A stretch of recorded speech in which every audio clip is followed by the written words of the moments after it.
Hey everyone, welcome to my YouTube channel. Your own is me Deepak. Today we'll see an example of resource allocation graph. So let's get started.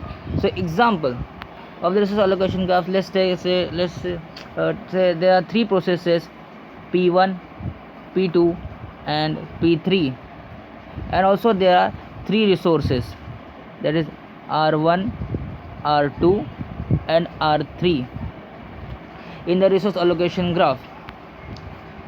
So here let's say there are let's draw P1, P2, and P3, and let's also draw resources. Let's say R1, R2, and R3, and let's say in R1 we have two instances, in R2 we have one instances, in R3 we have again two instances. Let's say P1 acquires an instance, remember this instance of R1. So we'll draw an edge from R1 to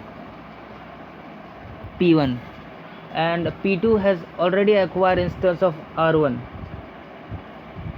Let's say like this. We'll also again draw an edge towards the process P2. So here we'll draw edge from dot to circle, from that particular instance to circle, this particular instance to that circle means that process. And here we have talked about that P2 has already acquired an instance from instance. So already acquired means what? Already acquired means already operating system has allocated that particular resource instance to that particular process. That is, it is an reserved instance of resource for that particular process. So let's change the color. So now process P2 is waiting for an instance of R2. So we'll draw an edge towards resource R2. Here we'll not point this arrow till this instance, because process P2 wants an resource. It doesn't want that particular resource, it wants any instance of that particular resource. So we'll draw an edge from P2 to that rectangle, of the of R2. So here we'll draw edge from circle to rectangle, till rectangle only and not till the dot. So R2 is already acquired by P3.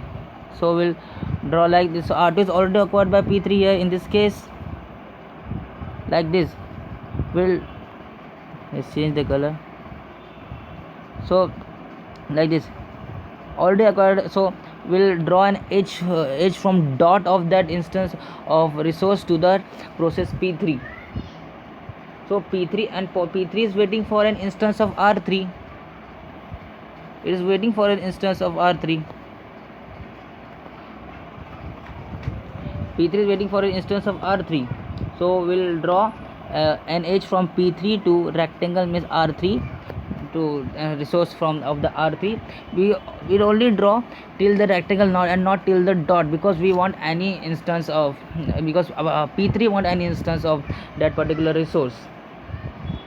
So we are not making edge till dot because we want just an instance of that resource. Let it be any instance, and here we don't want a particular instance, we want any instance. So we'll draw an edge from P3 to R3 only just till the rectangle. So it was an example of resource allocation graphs. Thank you. Let's see you in the next video.